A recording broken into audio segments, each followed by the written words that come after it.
This is Brian Rezny, president of Rezny Wealth Management and host of the Rezny Wealth Report. We've got an outstanding show for you today, and we are taking your questions, so make sure you send those to Brian Rezny at ReznyWealth.com, and make sure you do visit our website, ReznyWealth.com, for all types of great financial information about the economy, the markets, any of our free reports that will really help you make better decisions and help you really adjust your portfolio for changing times.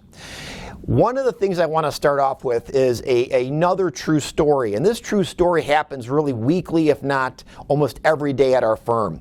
New clients that hire my firm come from the banks, the Wall Street type firms, the brokerage houses, other advisory type firms. And what's really sad is we all know about the coronavirus or the COVID virus, and the market had a pullback in March, April, kind of May timeframe. Well, what's interesting is the majority of these new clients that are hiring our firm, those firms actually got conservative and started selling risk assets when the market was already down. That was the wrong thing to do. So one of the new clients that just hired my firm, he has been very upset. He's been with a big Wall Street type firm for over 20 years. He said, realistically, the service hasn't been that great.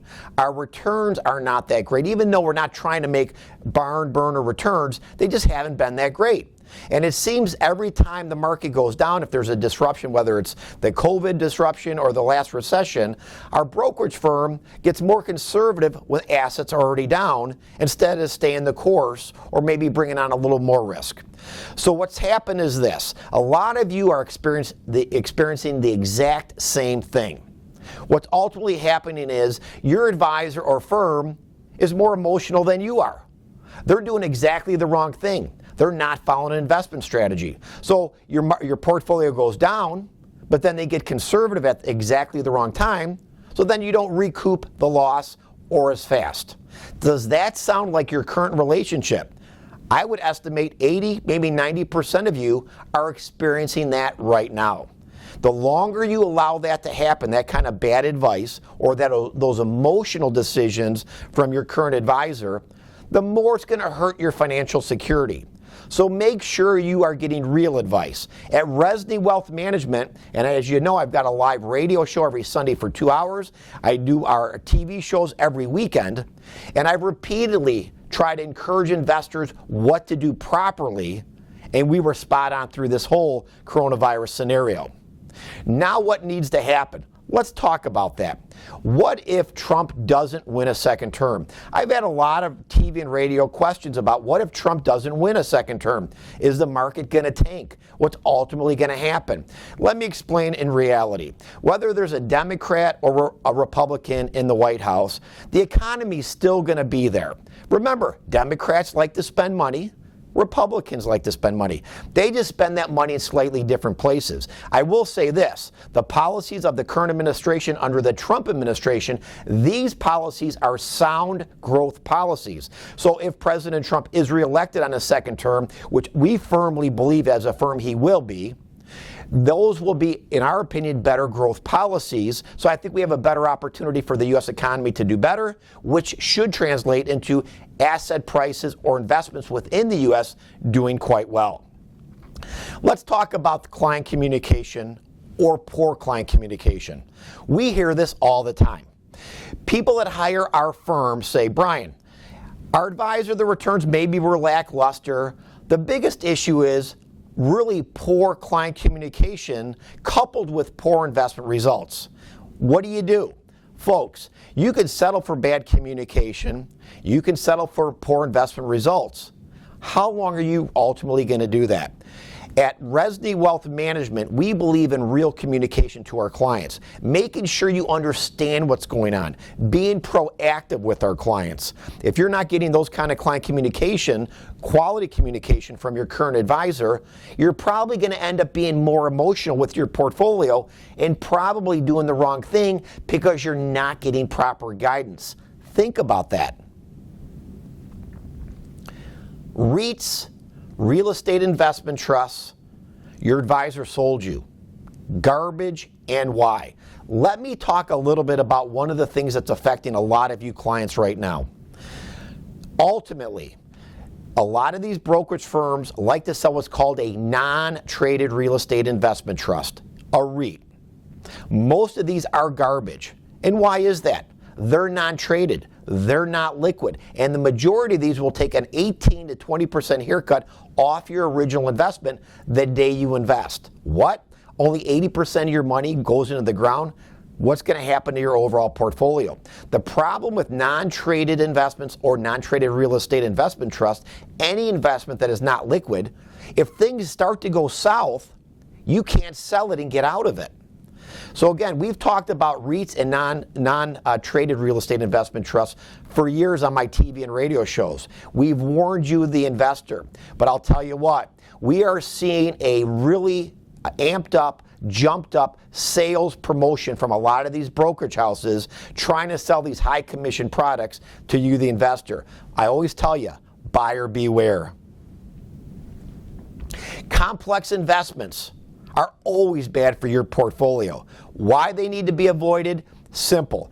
Anything that is complex, has high cost, is usually illiquid or less liquid, and all those extra expenses lead to one thing: bad investment returns for you, the investor. Expense matters. Complex investments that are manufactured by insurance companies, brokerage houses, or banks are always bad for your portfolio. Investments like options have high expenses, non-traded REITs, annuities, direct participation programs that they have at these brokerage houses. Maybe you have a closed-end mutual fund. Again, a lot of these have high expenses or have leverage. Investments that are simple, easy to understand, that are liquid with low cost structure are the preferable investments at Rezny Wealth Management to utilize in a portfolio. Things like ETFs, exchange traded funds, stocks, or bonds.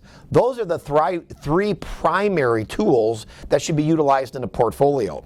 All these other 99% of complex investments sold by banks, Wall Street firms, and insurance companies are only to benefit them and not your portfolio or your financial security.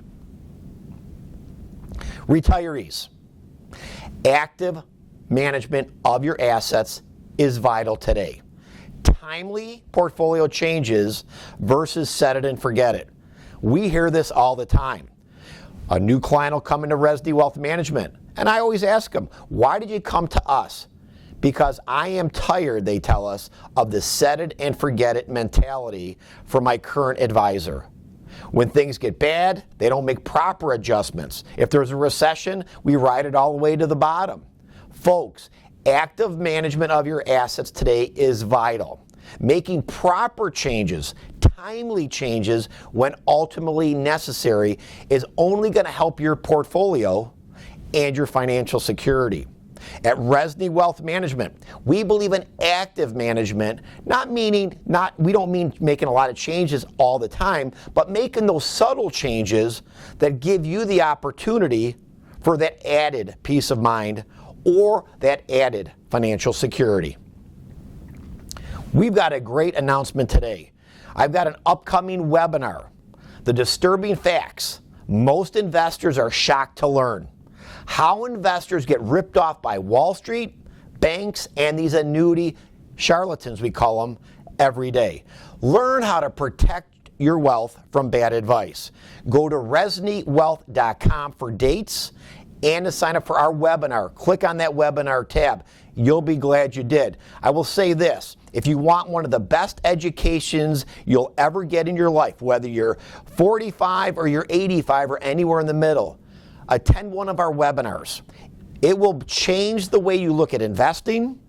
It'll change the way that you really look at how to pick a real financial advisor or money manager. And it's going to change, if you're a self-managed person, how you ultimately manage your own wealth. Michael from Sunrise, Florida. Investing in separate stocks, is it better to buy a two-time leveraged ETFs such as SSO, DDM, or QLD? Michael, great question. So what I'm going to say is this. You're asking about whether buy stocks or buy levered ETFs. What I'm going to say is this.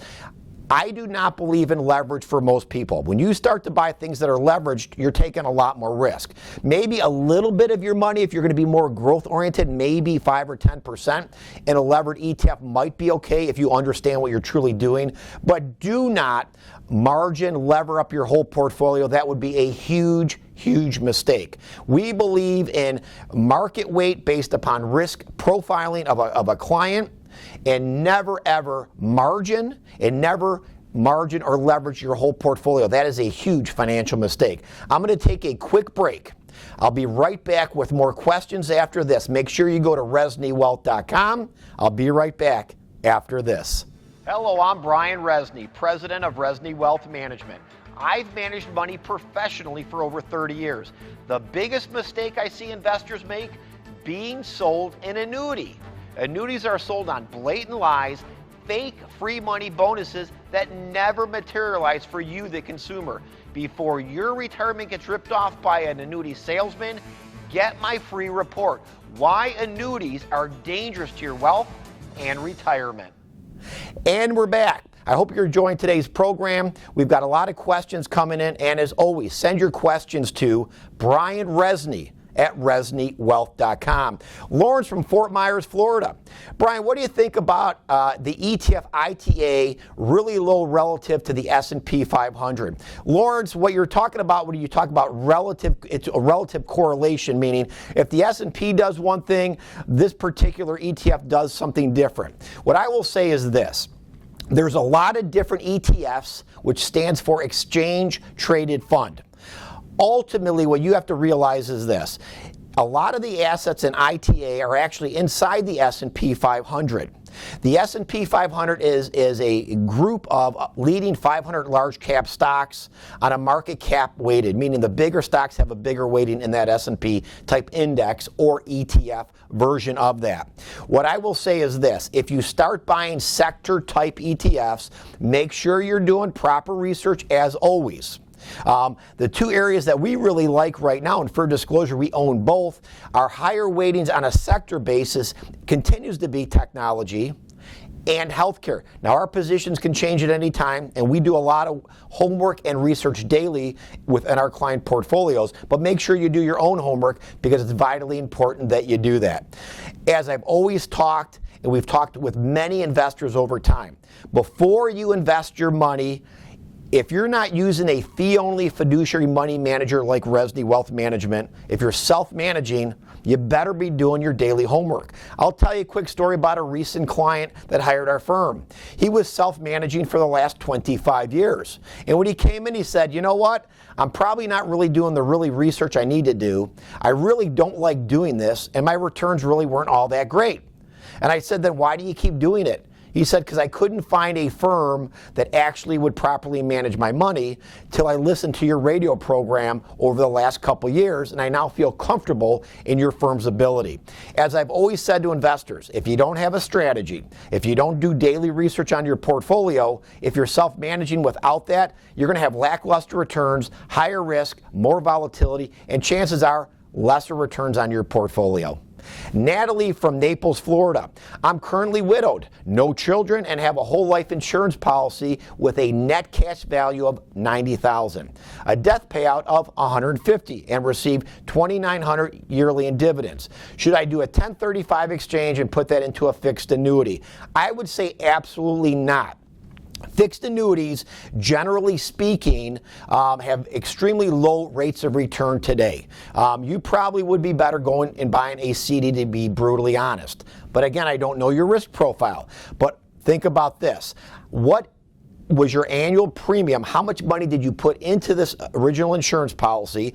Anything above and beyond what you put in premiums over the years would be taxable. So your current cash value is $90,000.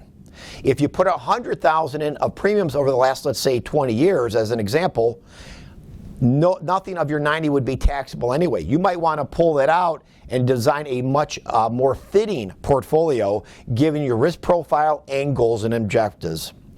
Bob from Naples, Florida. What do you think about Intel? Bob, I actually like Intel. I think it's a great company. But as always, if you're buying individual stocks, don't buy a stock just because you've heard about it or you worked at the company.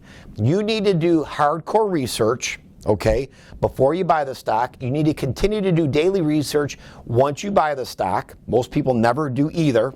You need to have a buy strategy in your overall investment strategy criteria and a sell strategy. So why are you going to buy and tell? What are the demographics, reasons, earnings, all that great stuff? And if the exact opposite changes, that would be a sell strategy as an example. I talk to people constantly. They'll buy XYZ stock. I'll give you a great example. ExxonMobil. I bought it 20 years ago, somebody will tell me. And I'll said, what was your sell strategy? They look at me like I never had a sell strategy. And that's why they continue to own Exxon today, even though it's had really crummy returns the last decade. Why do you buy a stock? It's to make money. Why do you buy any investment? To make money. If that investment, if you haven't done your research on that investment and it doesn't have the ability to make higher earnings, there's a small likelihood that that stock price is going to go up. If earnings don't go up and sales go up, you have very little chance for that stock price to go up. It'll probably go down or stay flat for a long, long time. Intel's growing. I like the valuation. I like the company. And as I've always said to investors, never own any more than 5% of any one individual stock in your portfolio. If you're more of a growth investor, own much less of it. If you're trying to be more conservative, diversification is key. I try to warn investors, stay away from individual stocks. Look for more diversified investments like ETFs, because diversification does matter. Smart diversification, and buying 20 or 30 stocks is not proper diversification with most portfolios. Folks, great announcement. We've got an upcoming webinar. The disturbing facts. Most investors are shocked to learn how investors get ripped off by Wall Street, banks, and annuity charlatans every day. Learn how to protect your wealth from bad advice. I talked earlier about the continued calls we get from our radio and TV show listeners who want to interview our firm to manage their money. And the stories are always the same. They sold me poor investments. I got a set it and forget it portfolio. Somebody's trying to sell me investments that are complex with hidden charges, lockup periods, and surrender penalties. Watch out for bad advice. If you want to learn how to protect your retirement, attend this webinar. Go to reznywealth.com for dates. Sign up, click on the webinar tab. The only way to sign up for our webinar is via our website at reznywealth.com. Richard from Fort Myers, Florida. What are your thoughts on making use of option trading as part of an investment strategy? Richard, great question. I will say this. Options are complex trading strategies, and they're complex investments. And there's a cost to them. Most investors do not have the time, discipline, or knowledge to effectively trade options. Your broker, your advisor will love you to start doing option trading. It's a constant flow of commissions and fees for them. I will tell you, from managing money well over 30 years, the vast majority of people that I have seen that have bought options, tried to trade options, have done horrible. So I would tell you, stay away from options. It's one of those complex investments, in our opinion, that does not belong in a portfolio. Your advisor or so-called advisor is going to love it because they make continuous, constant money, churning that money into options, which is fees for their brokerage house, but not that great for your overall portfolio. Ben in Naples, Florida. Brian, with the $2.2 trillion stimulus CARES Act, the case for higher inflation and the need to pay back this debt is deeply concerning. Would you invest in gold as a hedge? Great question. I've had a lot of general comments and questions, not only from clients actually, but also from my TV and radio shows about higher inflation. Let me explain what happens. The reason people are asking about high inflation is you're seeing all these gold commercials on TV. Gold is sold to investors who haven't done their homework. Most people that buy gold pay crazy, ridiculous markups to buy that product off one of these commercials. Gold, from time to time, can be a useful investment in a portfolio from time to time. But I'm going to tell you this. The only way we're going to get hyperinflation is not necessarily because of the debt. Inflation comes about from overspending. That means the consumer goes rampant, starts spending crazy money, racks up more money on credit cards. Companies are out spending, borrows more money, and spends beyond capacity. So you're chasing, a lot of dollars are chasing too few of goods. That creates a lot of inflation. We do not see hyperinflation.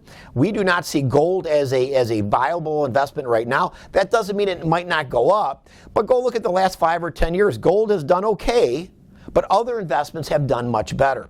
Gold is sold, again, off a lot of these commercials, and you can sell scare tactics to you, the investor, that the world's coming to an end, and own gold.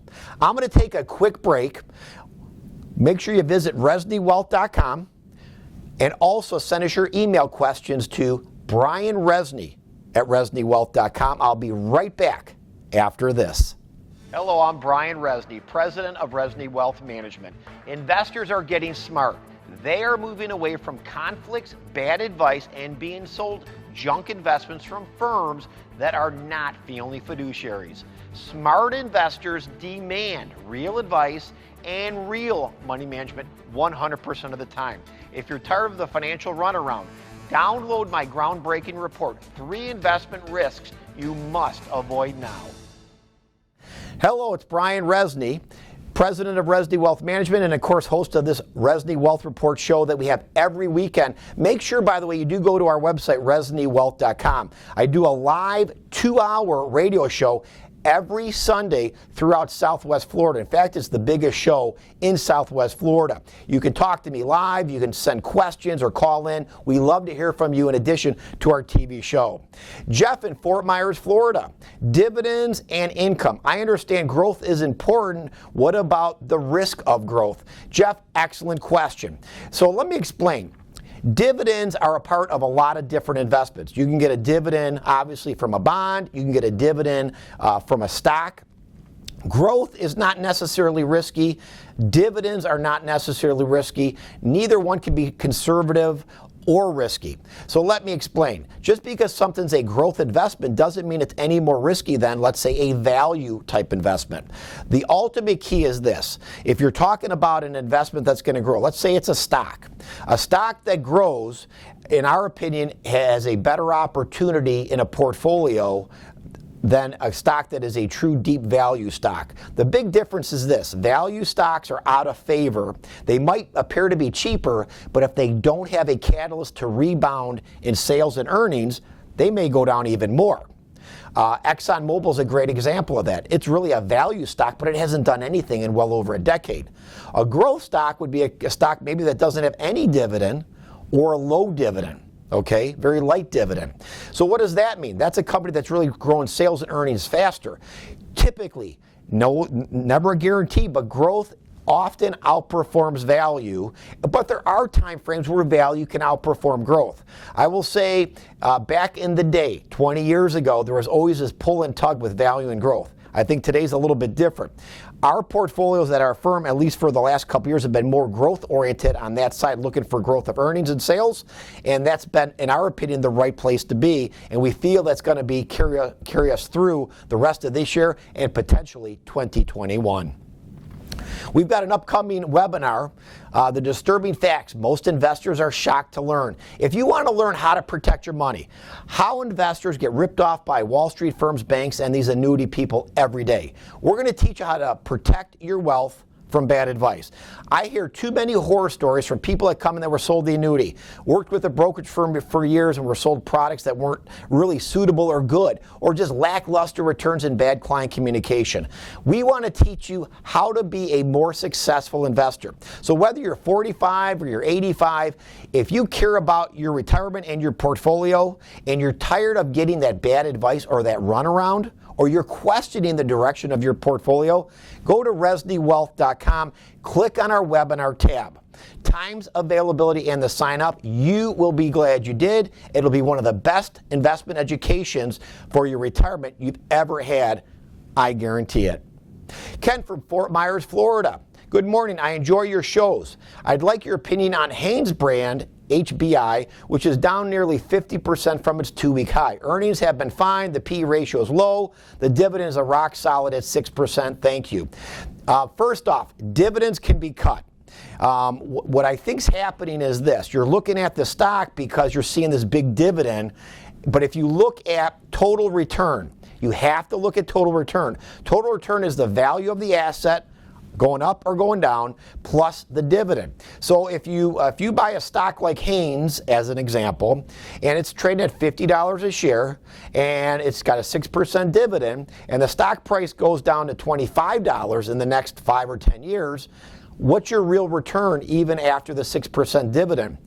You'd have a loss. So the bottom line is this. The value of that account matters, that asset you bought, that stock, going up or down, plus the dividend. A lot of investors get, I call it suckered in, to high dividend paying stocks that are not that great of investments. They get sold on the dividend, but they don't realize the value of their asset dropped 25, 30, 40, 50% over the next decade. That's not a great investment. I'm not a big liker of Haynes. I wouldn't touch it, but do your own research, and if it fits in your portfolio, go for it. Robert in Estero, Florida. How do you feel about the future regarding Honeywell and their contribution to the N95 mask production? Robert, don't do it. N95 mass production by Honeywell is a small, minute piece of their business. I always enjoy when somebody will ask me a question because also, well, we got COVID or the coronavirus, and now everybody have a mask. So people look for companies that make masks. Honeywell's a gigantic company. Their production of these masks and to their bottom line is really nothing. So don't buy a stock just because it's a flash in the pan scenario like what we're seeing with COVID.